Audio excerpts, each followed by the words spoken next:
আসসালামু আলাইকুম বন্ধুরা, কেমন আছো তোমরা? আশা করি তোমরা সবাই অনেক ভালো আছো, সুস্থ আছো। আমরা অনেক ভালো আছি। চলে আসলাম আর একটা নতুন ভিডিও নিয়ে। আজকে হলো বুধবার, তো সকালে ঘুম থেকে উঠে ঘরটর ঝাড় দিয়ে বাসন ধোয়া আমার হয়ে গেছে। এখন চা বানিয়ে নিলাম বাচ্চাদের, যেহেতু পরীক্ষা চলছে। তো ওদেরকে বললাম যে কি খেয়ে তোরা স্কুলে যাবি, তো ওরা বললো যে চা খেয়ে যাব। আমি বললাম যে আলু সেদ্ধ ভাত বানিয়ে দিই, কিন্তু না, ওরা বলছে সকাল সকালে খেতে ইচ্ছে করছে না, তাহলে চা বানিয়ে দাও, চা খেয়েই যাব।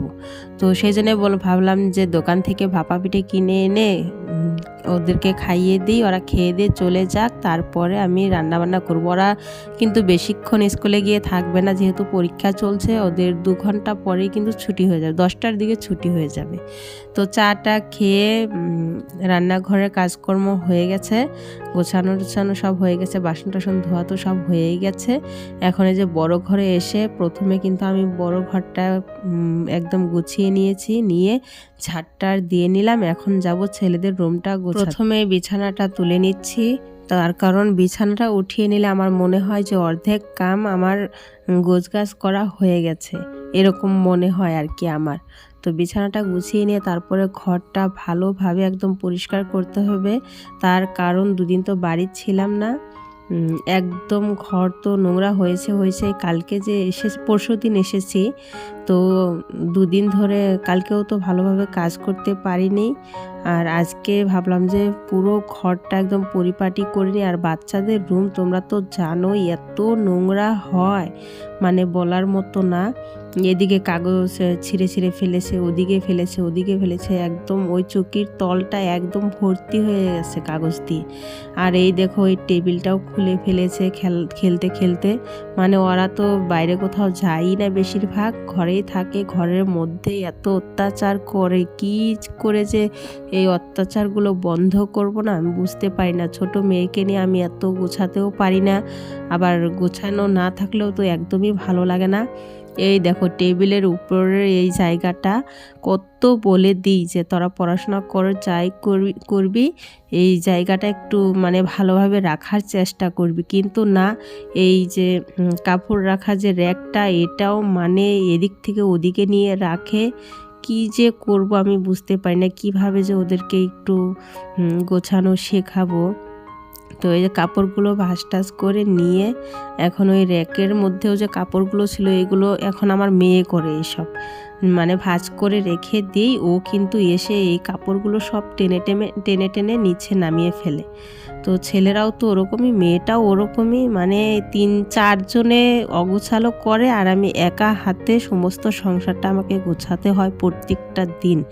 আমি এই না যে আজকে এই কাজটা করে রাখলাম, কালকে আর করতে হবে না, কিন্তু না, আমার এরকমটা কোনো দিন হয় না। আমাকে প্রত্যেকটা দিন সংসারের সমস্ত কাজ এক এক করে সবটাই করতে হয়।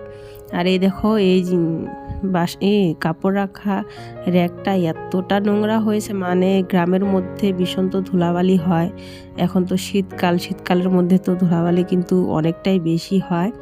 তো পুরো ঘরের জিনিসপত্র একদম ধুলো হয়ে যায়। এইগুলো তো এখন তো আমার আরও কাজ বেড়ে গেল, আমাকে প্রত্যেকটা দিন সমস্ত জিনিসপত্র মোছামুছি করতে হবে। ছোট বাচ্চা নিয়ে সেরকমভাবে তো অত করতেও পারবো না, জানি না কীরকম করে যে থাকবো, বুঝতে পারছি। আমার মেয়েকে কিন্তু আমি পাশের বাড়িতে দিয়ে এসেছি, সকালে খাইয়ে দাইয়ে ভাবলাম যে ওকে দিয়ে এসে তারপরে কাজগুলো করে নিই। ও থাকলে তো একদমই কাজ করতে দেয় না। এই দেখো কতগুলো কাগজ আমি বার করলাম, মানে পুরনো যে খাতাগুলো থাকে ওগুলো ছিঁড়ে একদম চৌকির তল দিয়ে ভর্তি করে ফেলে একদম। এইগুলো আমাকে প্রত্যেকটা দিনই করতে হয়। তো জানি না আমি কীভাবে যে এগুলো বন্ধ করব, আমি বুঝতেই পারি না। আর বাইরে কিন্তু ভীষণ ভালো রোদ উঠেছে।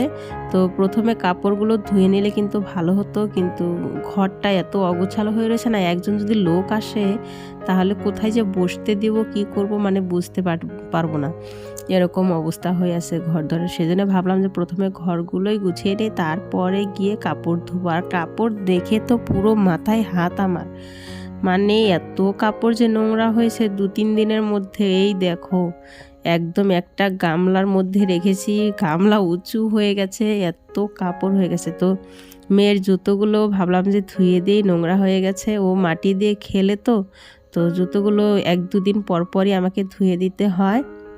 তো এগুলো ধুয়ে শুকিয়ে একজোড়া তুলে রাখবো, মানে কোথায় যদি যাওয়ার জন্য বের হই তখন যদি জুতোগুলো নোংরা থাকে একদমই ভালো লাগবে না নোংরা জুতো পরে যেতে। সেই জন্যই ভাবলাম যে একজোড়া তুলে রেখে দেবো, আর একজোড়া বাড়িতে পরাবো।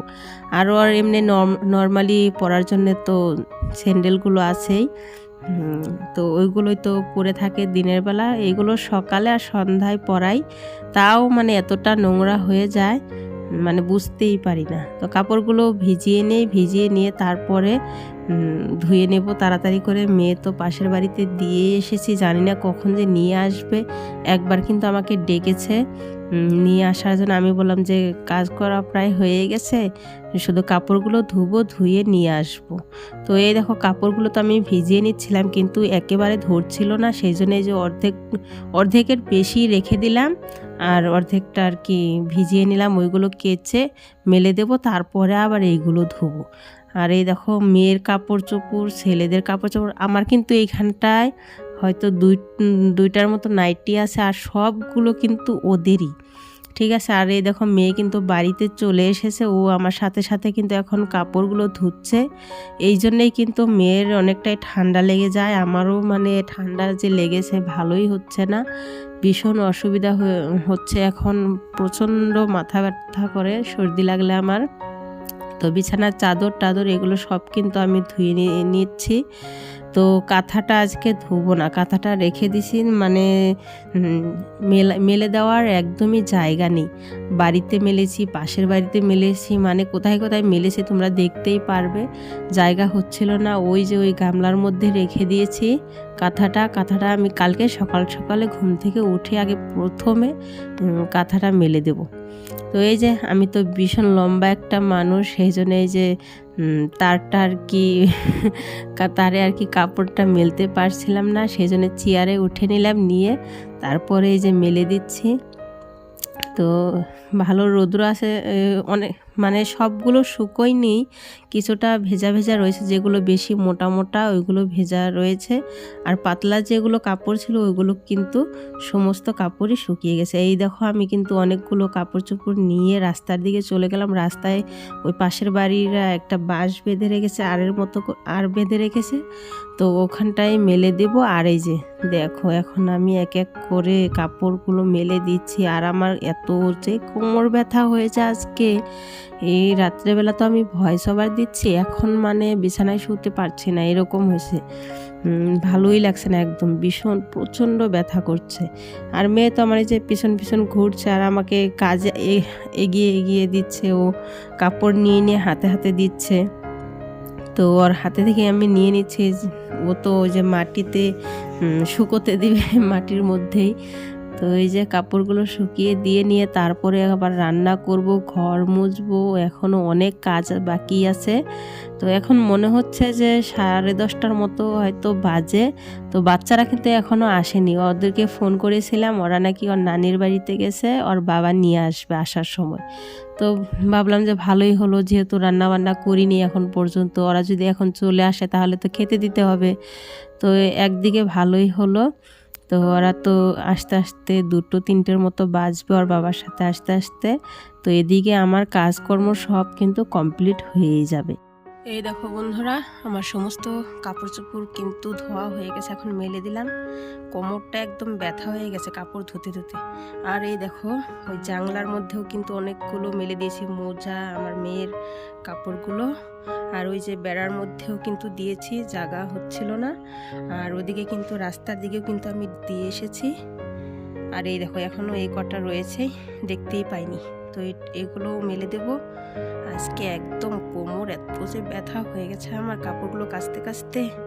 আর এই দেখো দুষ্টটা মাটিতে বসে খেলছে, আমি কাপড় কাচ্ছিলাম, ও কিন্তু ওইখানটাই ছিল, আমার সাথে কাপড় কাচ্ছিল। তো ওই জন্যই কিন্তু ঠান্ডা লেগে যায় আমার, কিন্তু এখনও শরীরটা ভালো হয়নি।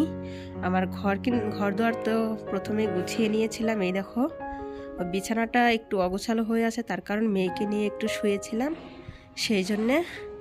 আর আলনাটা কিন্তু পুরো একদম খালি হয়ে গেছে, তার কারণ সমস্ত কাপড় চোপড় নোংরা। এই লুঙ্গিটা দিয়ে আমি ঢেকে রেখেছি, আর এই ঘরটাও কিন্তু গোছানো হয়ে গেছে, এই দেখো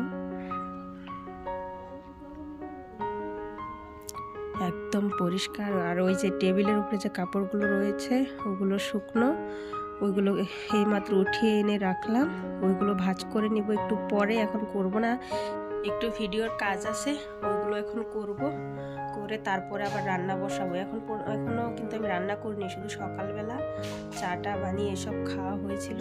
তো ভিডিওটা তোমরা দেখতে থাকো, আশা করি তোমাদের অনেক ভালো লাগবে। এই দেখো বন্ধুরা, এখন জলপাই পাড়া হচ্ছে, জলপাইয়ের ভর্তা করে খাওয়া হবে। জলপাইগুলো পেকে পেকে পড়ে যাচ্ছিল, তো লোকেই তো খুঁটে খুঁটে নিয়ে চলে যায়, সেই জন্য যাদের গাছ তারাই গাছে উঠে জলপাইগুলো পেরে নিচ্ছে। তো আমি বললাম যে আমাকে কিছুটা দিও, আমি একটু আচার করব। বলেছে ঠিক আছে তাহলে নিয়ে যেও। তো ওখান থেকে চলে এসে যে আমি রান্না বসিয়ে দিয়েছি, যেহেতু বাচ্চারা বাড়ি চলে আসবে, তো রান্নাটা করে নিয়ে ভাত বসিয়ে দিয়েছি। আর বাগুনের বড়া করেছি, রাতের মূলার তরকারি ছিল, ওইগুলো দিয়ে খেয়ে নেব, কারণ এখন আর রান্না করার অতটা সময় নেই যে তরকারি করব। তো ওদিকে রান্না তো হচ্ছে, এদিকে আমি চাল ঝেড়ে নিচ্ছি। চালগুলো রেশনের চাল, এগুলো সেদ্ধ চাল দিয়ে আর আওলা চাল দিয়ে আমি মিশিয়ে নিব, সেই জন্য ঝেড়ে টেরে এই যে দেখো এখন কিন্তু মিশিয়ে নিচ্ছি। আর এরকম বুদ্ধি করে কাজ করলে কিন্তু অনেক তাড়াতাড়ি সংসারের কাজগুলো সেরে নেওয়া যায়। যদি একটা কাজ নিয়ে তুমি বসে থাকো তাহলে কিন্তু অনেকক্ষণ সময় লাগবে একটা কাজ করতে, আর একটা কাজের ফাঁকে যদি আরেকটা কাজ করে নেওয়া যায় তাহলে কিন্তু অনেকটাই সুবিধা হয় আর অনেকটাই তাড়াতাড়ি হয়। তো আমি এভাবে কাজগুলো করি। তো চালগুলো তো ঝাড়া আমার হয়ে গেছে, আর কিছুটা চাল কিন্তু আমি রেখে দিয়েছি পিঠা খাওয়ার জন্য, সমস্ত চাল কিন্তু ঝাড়িনি। তো চালগুলো ঝেড়ে এখন এই যে ভাবলাম যে উঠোনটা ঝাড় দিয়ে নেই, এর মধ্যেই কিন্তু এরা চলে আসলো। তো ভালোই হলো, আমার এদিকে রান্নাবান্না তো হয়েই গেছে, চালও ঝাড়া হয়ে গেছে, এখন শুধু উঠোনটা ঝাড় দিয়ে তারপরে কিন্তু আমি গা ধুয়ে নেব। আমার কাজকর্ম কিন্তু শেষ হয়ে গেছে সব। তো মেয়েকেও গা ধোয়াতে হবে, কাজ আর শেষ হয় না, যতই বলি না কেন যে কাজ শেষ, কাজ শেষ, কাজ কিন্তু কখনোই শেষ হয় না। কাজ করলে কিন্তু সারা দিন কাজ বের হতেই থাকবে। তো আমি এটাই জানি না যে আমার মতামত সবার সাথে একমত হবে কি হবে না সেটা জানি না, কিন্তু আমার ভাবনা যে কাজ যদি করি তাহলে সারা দিন রাত কাজ করলেও কিন্তু ফুরোবে না, ঠিক আছে। তো এই উঠোনটাও তো অনেকটা বড়, অনেক ঝাড় দিতে কিন্তু অনেকটাই সময় লাগে। আর এই দেখো পাকা একটা জলপাই পড়েছে, তো ওটাও আমি সাইড করে রেখে দিলাম। এখন এই জঙ্গলগুলো একটু আগুন ধরিয়ে দিলাম, এইগুলো পুড়ে ছাই হয়ে যাক, তার কারণ এইগুলো বাড়ির সামনে যদি এরকম করে থাকে না ভালো লাগে না একদমই দেখতে। তো অল্প কিছু জমে যাওয়ার সঙ্গে সঙ্গেই কিন্তু আমি এগুলো জ্বালিয়ে নেই। তো ওদের তো সবারই খাওয়া দাওয়া হয়ে গেছে, আমিও গাটা ধুয়ে চলে আসলাম খাওয়ার জন্য। একদমই খিদে পাইনি, ভালো লাগছিল না, খেতে ইচ্ছে করছিল না, সেই জন্যে মানে আমার মেয়ের যে ছোট একটা থালা আছে ওই থালার মধ্যে আমি ভাত নিয়ে খেলাম, দুটো বাগুনের বড়া নিয়ে। তো এখন তো প্রায় সন্ধে হয়ে এসেছে, ভাবলাম যে কাপড় চোপড়গুলো তুলে নেই। তো যেগুলো ভেজা ওগুলো একটু দেরিতে তুলবো, মানে প্রথমে শুকনাগুলো তুলে ঘরে রেখে দিয়ে এসে তারপর আমি ভেজাগুলো তুলে আবার মেলে দেবো ঘরের ভিতরে নিয়ে গিয়ে। তো এদিকে তো মেয়েও খেলছে, মেয়েকে কাপড় চোপড় পরাতে হবে। আর এই দেখো কাপড় চোপড় তো জায়গায় জায়গায় মেলেছিলাম, সমস্ত তুলে নিলাম। তো বন্ধুরা ভিডিওটা যদি ভালো লাগে তাহলে লাইক কমেন্ট সাবস্ক্রাইব করে দিয়ে আমার পাশে থেকো।